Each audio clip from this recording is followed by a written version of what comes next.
Red Cross road स्थित जक्मा डाक्तरखाना रे कायाकल्प योजन परिदर्शन करी पुरी सांसद प्रतिनिधि घनश्याम मर्दराज रोगी विभिन्न सुविधा असुविधा पचारि बुझीथिले। समाजसेवी लोकनाथ महापात्र, डाक्तरखानार सुपरिटेडेंट डाक्तर उत्पल कुमार नंदी प्रमुख उपस्थित थिले।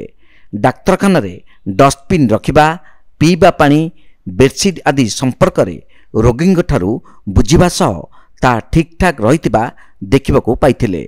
डाक्तरखानार परिमल व्यवस्था स्वच्छता को देखि श्री मर्दराज खुशी व्यक्त करथिले। परिदर्शन समय रे पुष्पांजलि नायक, अक्षय कुमार स्वाई, अंजना मोहिनी प्रमुख कर्मचारी माने सहयोग करथिले। केंद्र सरकार कायाकल्प एक स्वच्छ अभियान भितर जाउची।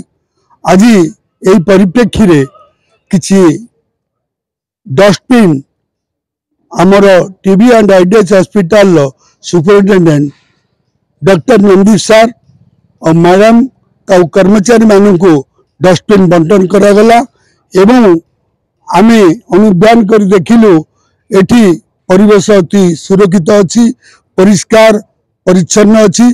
केंद्र सरकार योजनाटा ए टीबी एंड आईडीएच हॉस्पिटल संपूर्ण भाव में उपलब्धि होउछि। कैमरा पर्सन रवि जेना सह सुधांशुकर रिपोर्ट, तीर्थक्षेत्र लाइव।